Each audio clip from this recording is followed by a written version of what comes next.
Shalom semuanya.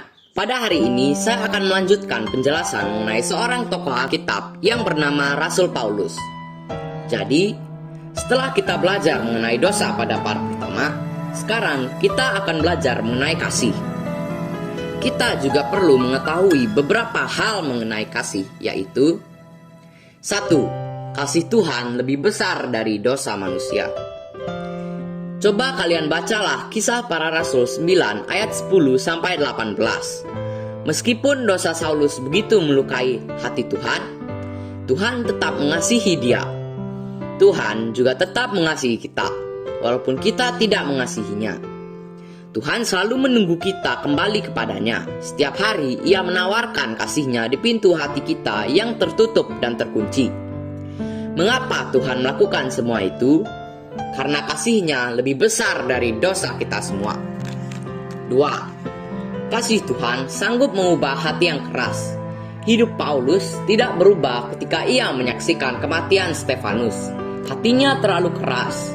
Perubahan secara total baru terjadi ketika Yesus pertama kali menjumpainya di jalan menuju Damsyik.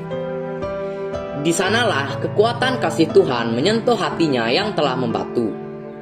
Seketika itu juga hatinya dibakar oleh visi Tuhan, sehingga ia berani melepas segala sesuatu untuk mengikut Yesus. 3. Kasih Tuhan menerima kita apa adanya. Ketika Saulus baru mendengar dan tidak peduli dengan peristiwa Yesus Kristus, Tuhan sudah menunjukkan kasih-Nya kepada Saulus dengan mati di kayu salib untuknya. Ketika Saulus menolak dengan keras beritanya tentang kebangkitan Yesus Kristus dari kematian, Tuhan sudah mendamaikan Saulus dengan Allah melalui dirinya. Jadi kita perlu tahu bahwa menerima kasih Tuhan adalah sukacita terbesar.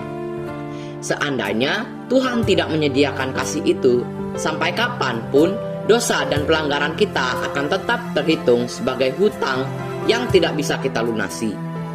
Sukacita terbesar adalah ketika semua dosa dan pelanggaran kita dihapuskan, sehingga kita terhindar dari kegelapan yang paling gelap, ratapan dan kertakan gigi, serta panasnya api neraka.